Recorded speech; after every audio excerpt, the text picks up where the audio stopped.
Fala galera, tudo bem com vocês? Dando continuidade então à nossa disciplina, hoje a gente vai falar um pouco sobre Karl Marx, pai do comunismo, aquele grande filósofo alemão que viveu no século XIX. Eu queria esclarecer para vocês o seguinte: eu não vou me concentrar aqui nos aspectos econômicos do pensamento de Karl Marx, como, por exemplo, teoria do valor-trabalho, teoria da mais-valia. Essas coisas vocês já estudaram, eu acho que exaustivamente, em geografia, até mesmo em sociologia. Então eu vou me concentrar aqui no aspecto filosófico do pensamento de Marx. E para isso a gente precisa remontar as origens do pensamento de Marx. Marx recebeu uma grande influência de um outro filósofo alemão que veio antes dele, que foi Hegel. E Hegel tem algumas ideias que são importantes e acabam servindo assim de substrato, acabam alimentando a filosofia de Marx, né? Servem de base para Marx desenvolver depois a sua filosofia. A primeira ideia importante de Hegel é a ideia de que a história é o amadurecimento do espírito. Ele chama isso de Geist em alemão, né? A história ela é o desenvolvimento, o amadurecimento do espírito, quando o espírito vai tomando consciência de si. E aí esse desenvolvimento da história, segundo Hegel, ele não é assim sem rupturas, não é de maneira harmônica que isso se dá. A história ela é na verdade um palco de conflitos. E ele chama isso de dialética, é a chamada dialética hegeliana. E ele expressa da seguinte forma: o movimento da história sempre se dá assim. Primeiro nós temos uma tese, que é um estado inicial de coisas. Depois a gente tem uma antítese, que é a negação da tese. E aí do choque entre a tese e a antítese surge a síntese. Só que a síntese também tem os seus desdobramentos internos, também tem os seus problemas internos. Então essa síntese vai ser uma nova tese que vai gerar uma nova antítese, daí uma nova síntese, num processo ininterrupto. Então assim a história vai caminhando, né? Através das contradições. A história ela caminha através de contradições, segundo o Hegel, né? Que é um filósofo, como eu disse para vocês, que vai dar assim uma base para o pensamento marxista. Depois vocês vão ver que Marx vai usar essa dialética para poder explicar a luta de classes. Mas aí ele já vai dar uma nova roupagem para essa ideia. Eu vou explicar isso já para vocês. E um terceiro ponto importante do pensamento de Hegel é a ideia de alienação. Ele diz assim, que no curso da história, nós homens criamos determinadas coisas que quando assumem a sua própria função, quando assumem a sua própria autonomia, essas coisas se tornam estranhas a nós. Elas podem até exercer alguma pressão, algum poder sobre nós. Então esse estranhamento do indivíduo, esse processo mediante o qual o indivíduo sai de si mesmo, né, e se torna outro, Hegel chamava de alienação. Isso aí é importante para a gente entender alguns conceitos de Marx. Por exemplo, o conceito de alienação religiosa, o conceito de alienação do trabalho. Tudo isso, em última análise, remonta lá a Hegel, né? Entre Hegel e Marx tem um filósofo importante que é o Feuerbach. O Feuerbach pega esse conceito de alienação de Hegel e aplica isso à questão da religião. Ele diz que nós homens que criamos Deus, nós somos seres imperfeitos, nós somos seres injustos e nós temos a necessidade de perfeição, nós temos a necessidade de contemplar uma justiça perfeita, contemplar a eternidade, porque nós somos seres temporais, transitórios, passageiros, imperfeitos. Então a gente precisa projetar em algum lugar o nosso anseio por perfeição. Então Feuerbach disse que nós criamos Deus. A teologia, na verdade, é uma antropologia. É o homem querendo criar um arquétipo perfeito. E aí o Feuerbach diz então que Deus é uma ideia alienada da mente humana, que em determinado momento passa até a exercer uma pressão sobre o homem, porque é como que se ganhasse vida própria. Então ele impera sobre o homem, ele julga o homem se sente assim acuado por Deus, acossado diante da justiça divina, mas na verdade tudo isso foi obra da sua mente, né? Deus acaba sendo aí um refúgio nosso, uma fuga desse mundo.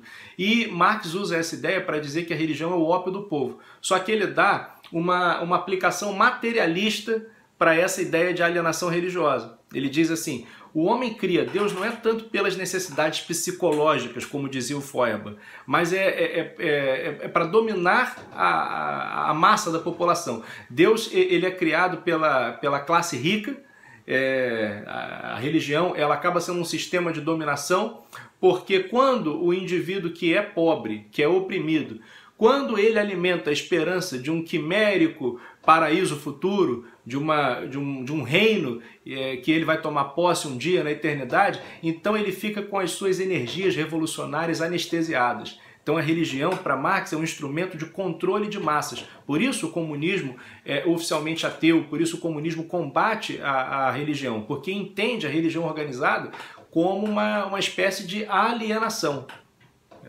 É evidente que esse pensamento é metonímico, é um pensamento reducionista, acaba tomando a parte pelo todo.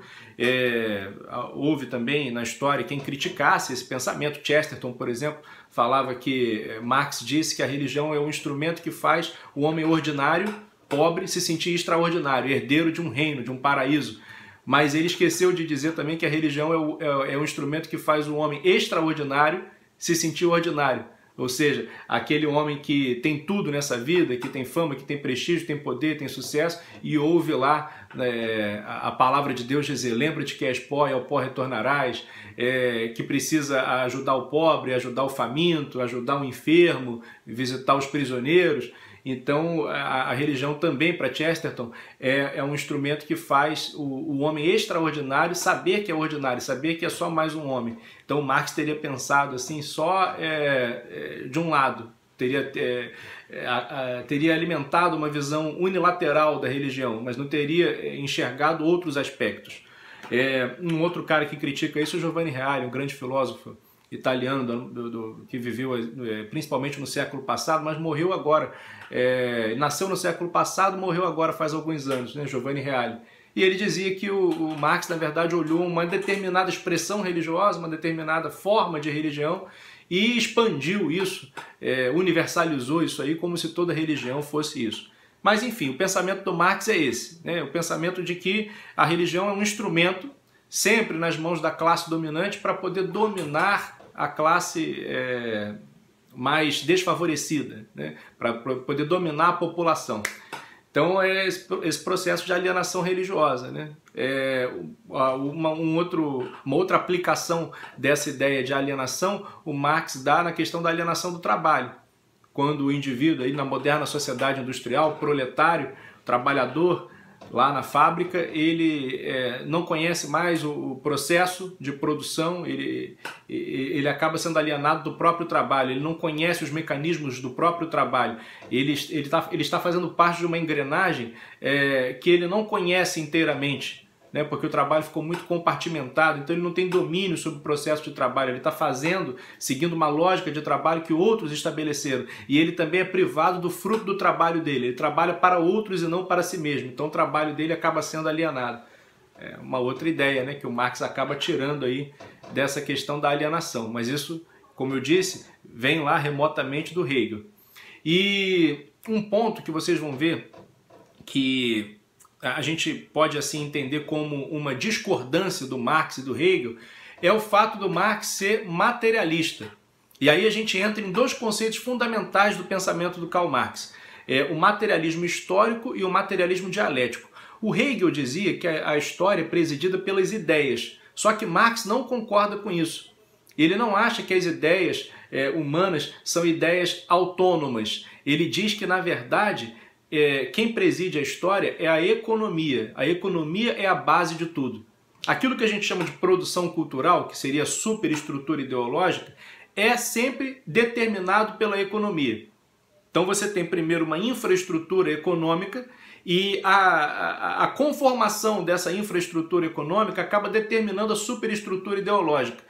Quando eu falo de superestrutura ideológica, eu estou falando de lei, do direito, da religião, da filosofia, das artes, da cultura, daquilo que é obra do espírito. Isso aí não é livre, não é autônomo. As ideias circulantes, as ideias dominantes de uma determinada sociedade sempre são as ideias da classe dominante. E elas são também parte de um instrumento de dominação, segundo Marx. Isso que a gente chama de materialismo histórico. Então, enquanto Hegel achava que a substância da história é ideal, porque é a razão humana que vai amadurecendo, vai tomando consciência de si mesmo, gaste, né, que é a razão humana que é a razão finita, mas que de alguma maneira é a expressão do espírito absoluto, que no final das contas é Deus, Marx não pensa assim. Marx pensa que a substância da história é material. Ele é um materialista.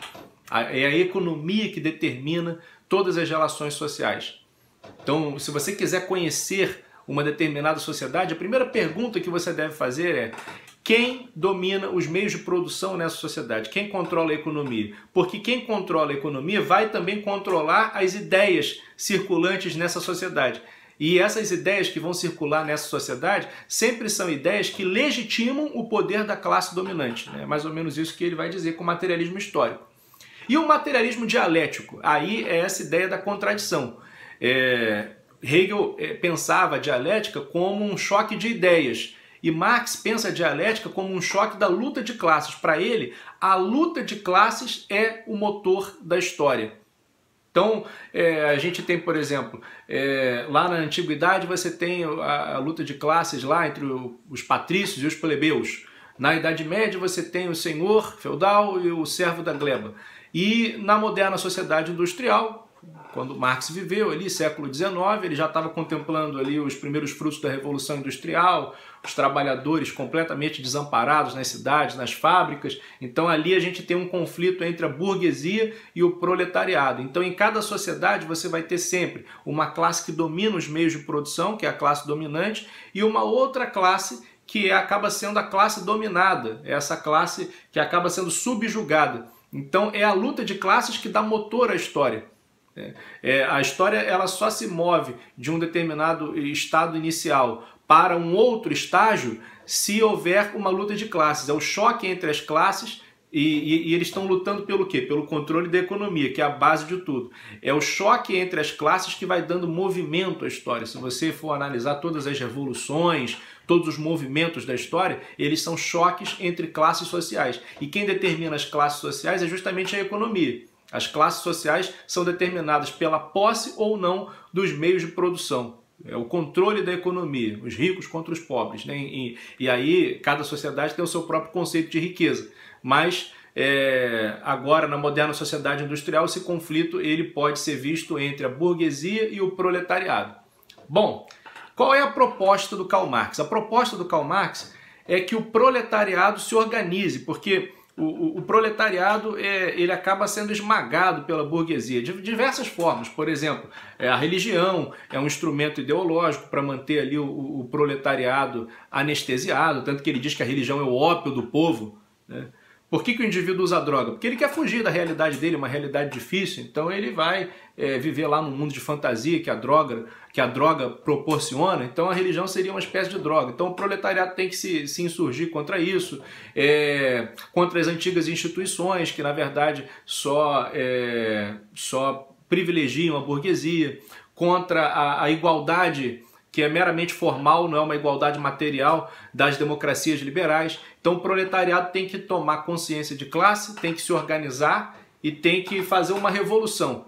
Essa revolução seria aí a chamada ditadura do proletariado, né? Onde o proletariado tomaria o poder e aí procederia então a coletivização dos meios de produção, das fábricas, dos campos, das fazendas, e aí acabaria com aquela distinção entre burguês, dono dos meios de produção, e trabalhador, porque agora tudo seria do Estado, tudo seria coletivo, e aí a gente poderia então caminhar, né? A gente teria esse momento transitório que seria o socialismo, né?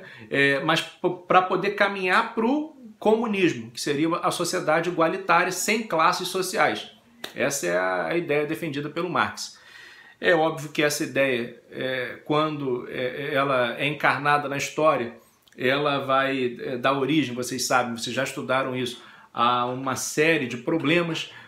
Joseph Sobran, que foi um grande crítico do marxismo, né, no século passado, ele dizia que a igualdade econômica é impossível sem uma extrema desigualdade de poder político. Então, se você quer interferir artificialmente na economia, você precisa suprimir liberdades individuais, suprimir direitos. O Estado ele acaba se tornando onipotente porque ele tem a classe dominante, né, que passa a ser o proletariado, a classe dirigente, a nomenclatura. Tem não só o controle da política, mas também o controle da economia, porque a economia é absorvida pela política. O socialismo é basicamente você atenuar ou eliminar as diferenças econômicas a partir da concentração de poder político. Então aí você acaba criando uma elite política que é dotada de poder tirânico e riqueza nababesca, né? Que é o que acaba acontecendo na União Soviética, acaba acontecendo na China, enfim, até em Cuba, em todos os lugares onde o socialismo foi implantado. Acaba havendo uma extrema desigualdade de poder político e um avanço do Estado sobre diversas garantias, diversos direitos individuais, liberdade, propriedade, tudo isso em nome dessa igualdade futura, né? Dessa igualdade, dessa sociedade igualitária, sem classes sociais, que é sempre adiada, né? É sempre um futuro que nunca chega. Então essas são críticas, né, que são feitas por causa do próprio fenômeno histórico do comunismo, né, o chamado socialismo real, aquilo que de fato aconteceu, que deixou aí um saldo de milhões de mortos. Mas eu espero que essas ideias do Marx tenham ficado claras para vocês, né?